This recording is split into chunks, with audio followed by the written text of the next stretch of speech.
What's up, y'all? This is Steve from Natural Selection Angling. And we're coming back at you with another great video today.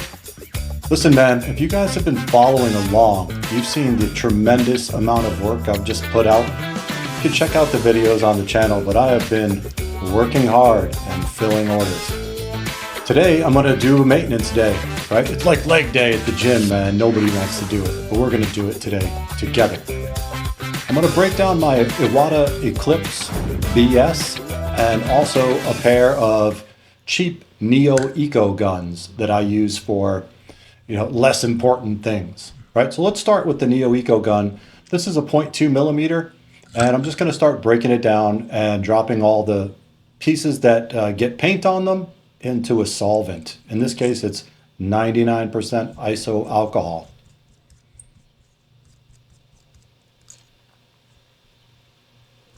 If any of you guys use this gun, let me know in the comments what you think. I don't think it's that bad. I mean, they're cheap and I don't use them for anything important, but they're not that bad.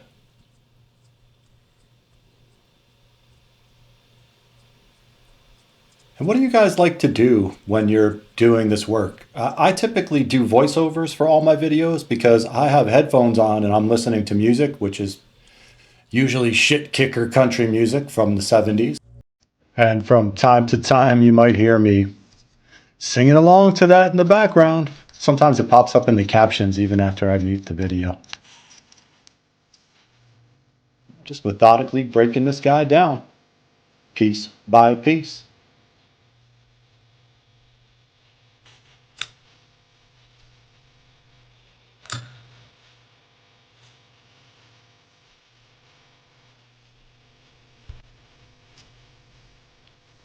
This is kind of an important part to inspect. If you look at an exploded diagram of the device, you'll see that this is probably the most complex part. That's the air valve.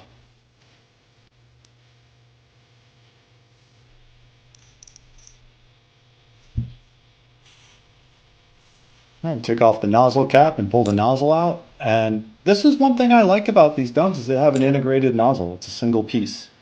And you'll see later on in this video, when I break down the Iwata, how troublesome those tiny parts can be. While I'm breaking this down, I'm giving it a good inspection and just making sure there's nothing, major wrong with it that requires parts or my attention. We'll get it into the solvent and set it aside while I work on something else and let the solvent work on the paint. Now I'm going to break down this Iwata Eclipse BS. And I think what you'll notice right away is the mechanics of it are more simple. There are fewer parts, and the parts are better made.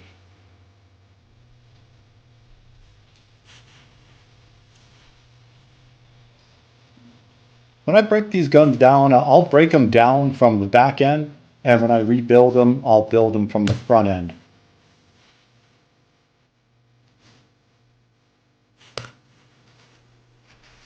I mean, this gun's just been getting hammered lately. And I think I just put it back on the rack before I cleaned the bowl last time. So I'm sure I ran water through it and it'll be clean inside, but that bowl's in rough shape. All right, now check out this nozzle. This is a 0.35 millimeter nozzle, but man, you got to take the nozzle off of the body.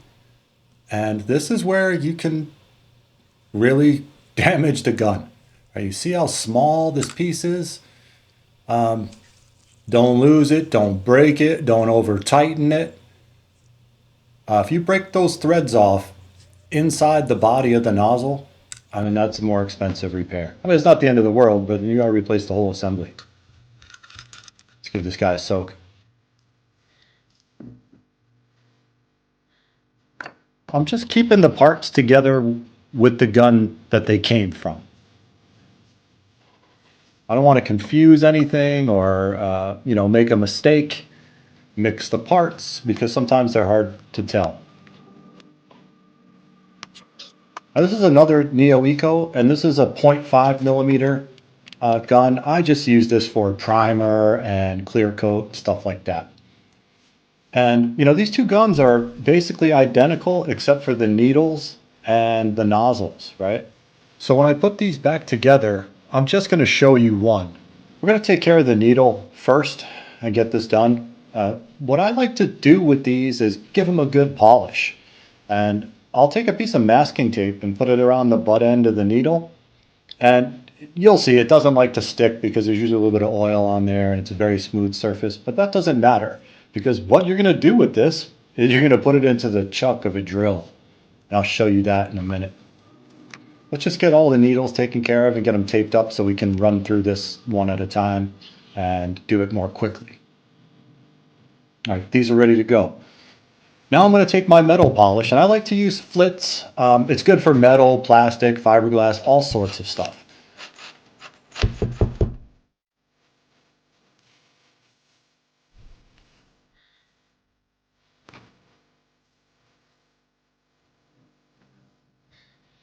We'll just take a dab of this and put it onto a microfiber cloth.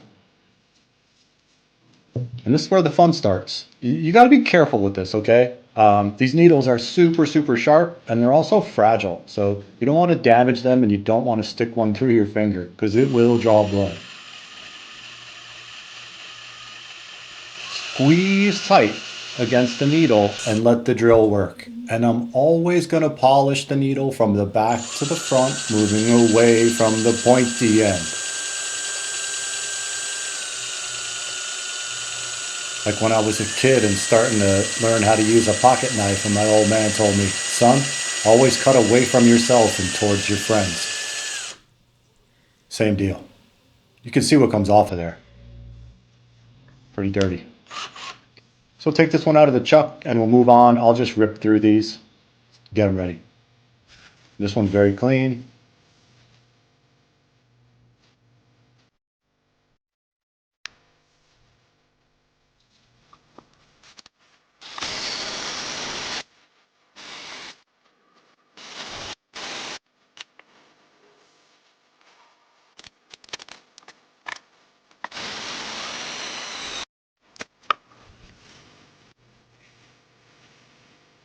Yeah, it's in good shape now. Again, just be careful with these, and especially like the point two. The tip is so fragile on that thing that you'll peen it over, and you'll notice it next time you start to spray something and it gets all wonky on you. So to clean these brushes, we're just going to use little cylindrical scrub brushes, and they're plastic. You don't want to use metal because there's plastic parts inside, like the needle packing bushing, and you'll tear that up with a metal brush. And try to use the right size too, because if you're forcing it, you're not doing it right.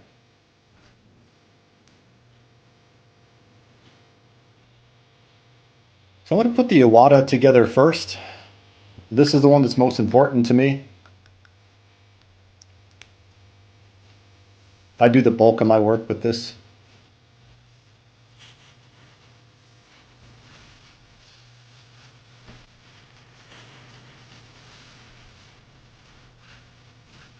This is the back side of the trigger mechanism. I'm just going to wipe off any oil or anything like that. And I'm going to run a little brush through it. And just be careful when you're running these brushes through. You'll kind of feel it, right? Like there's other stuff inside where you're pushing the brush through, and you'll feel it get tight. Don't push past those tight spots, because if you get the brush stuck and you got to pull it back out with force, that sucks.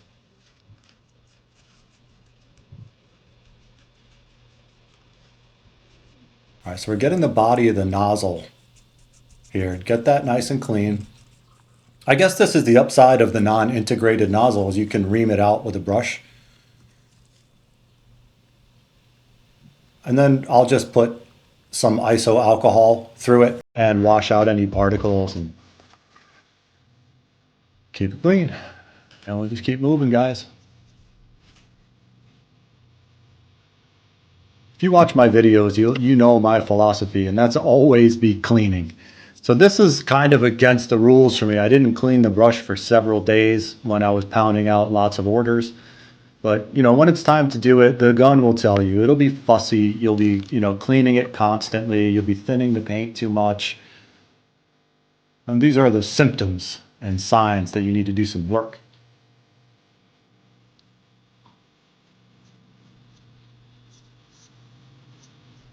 Just going to take this real small brush and push it all the way through, right? From the front of the gun all the way through to the main part of the body. Wash it out with some alcohol and move on.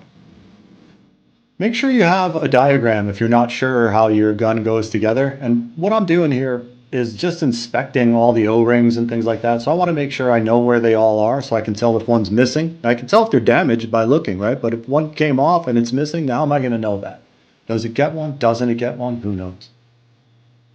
When you become familiar with the gun, you'll just do this by rote.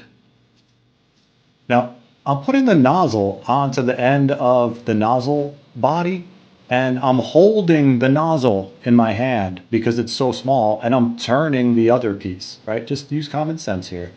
And then I'm using a nozzle wrench to give the final tight on it. Don't over tighten this. You will break it right off and leave the threads inside. Okay, nozzle goes in, and then the nozzle cap goes on top. And just be careful when you're placing things over the nozzle that you don't damage the opening. Probably the most common way that people damage that is with the scraping tool. You push it up in there and rotate the tool, and then what you're doing is you're flaring out the nozzle, right? Because it's a soft metal. You want to use that tool sparingly and only to scrape the sides. Never turn it or put pressure on it, especially when you see that tool coming out of the tip of the nozzle, right? That's the danger zone.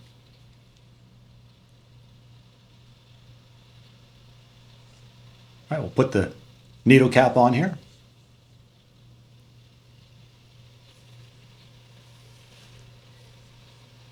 Notice I'm assembling it from the front back.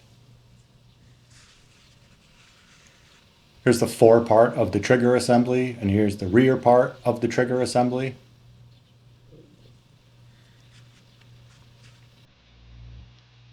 Now we've got the trigger tensioning spring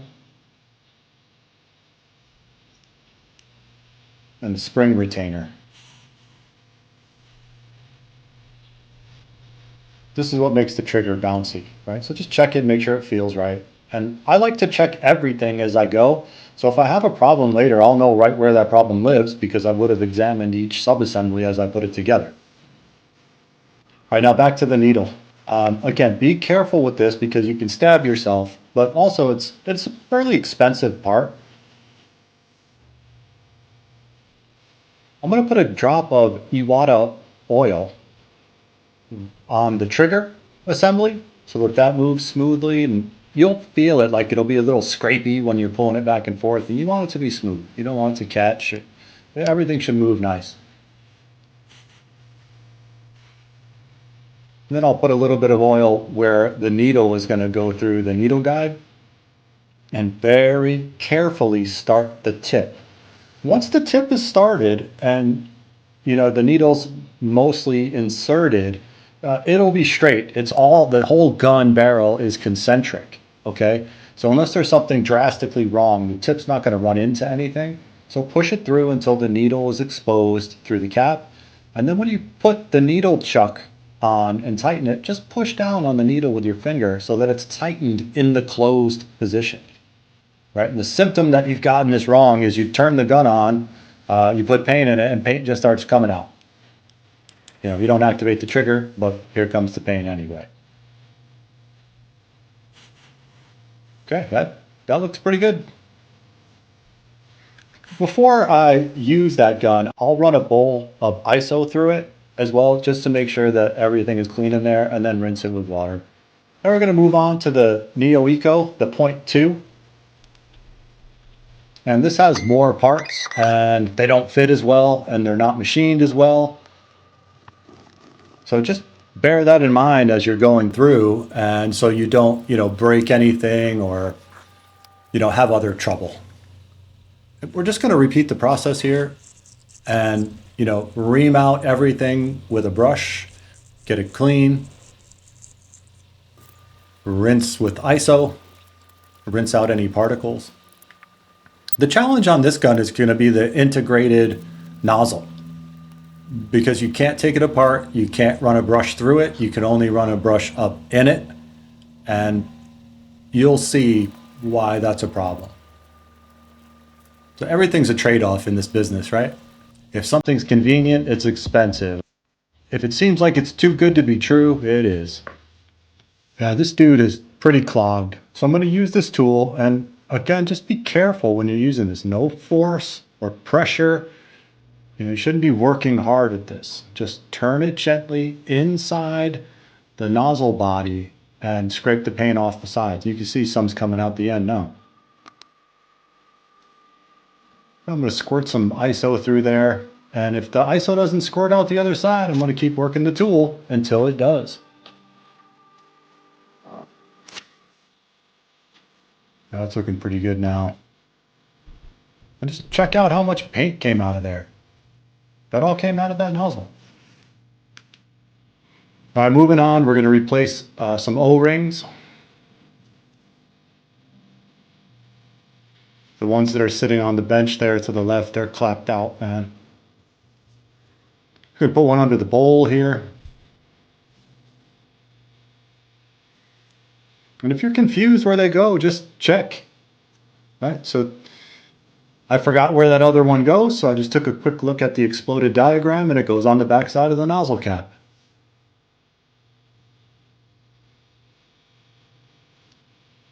Be careful with these. They're super cheap, but if you don't have one, you're going to be upset. So you could see I'm stretching it with the tweezers, but be very careful when you do that, because if you break it or cut it, you might not have another one. We'll take care of this needle now. Just get the tape glue off of it.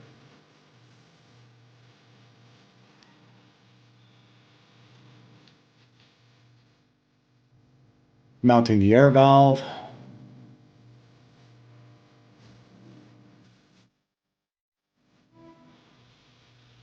Now the nozzle. Drop that in the front. Get that nozzle cap on. That's self-centering too, obviously.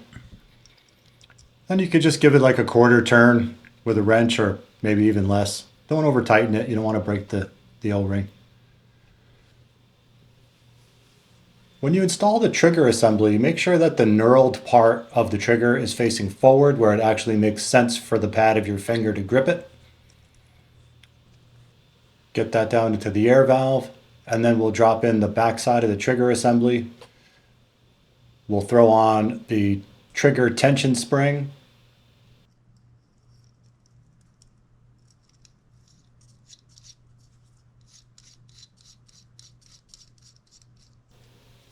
Get this intermediate piece of the body installed.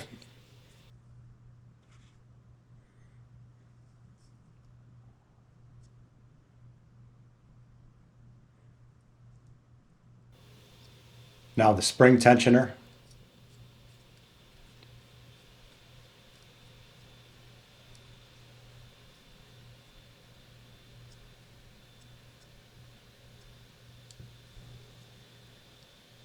A drop of oil on the back side of the trigger assembly.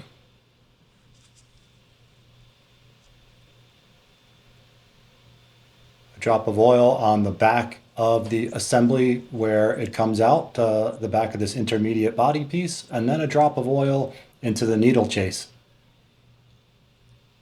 And then we're going to put the needle in, but we're going to be really careful that we don't ding the tip. And you'll feel it press through the packing bushing. Once it's fully exposed, then we'll put the needle cap on to protect it and fully seat the needle. And this is the needle chuck. And before we tighten that, we're going to put some pressure on the back of the needle to make sure it's fully closed, and then tighten this. That feels good. It's like brand new, man. We'll get this back cover on. And this little guy just sets the stroke length of the trigger in case you want to limit that so you don't overspray the paint. I typically will install it wide open. I don't really use it. I just use trigger control.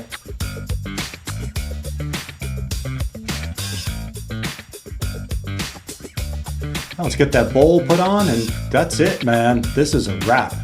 Now I hope you guys enjoyed this. Maintenance sucks, right? But it's a necessary evil, so you might as well do it well and do it correctly. And if you like this video, make sure you like and subscribe. Say something in the comments, ask a question. We'll catch you for the next one, guys. Thanks for joining us. It was great to be here with you.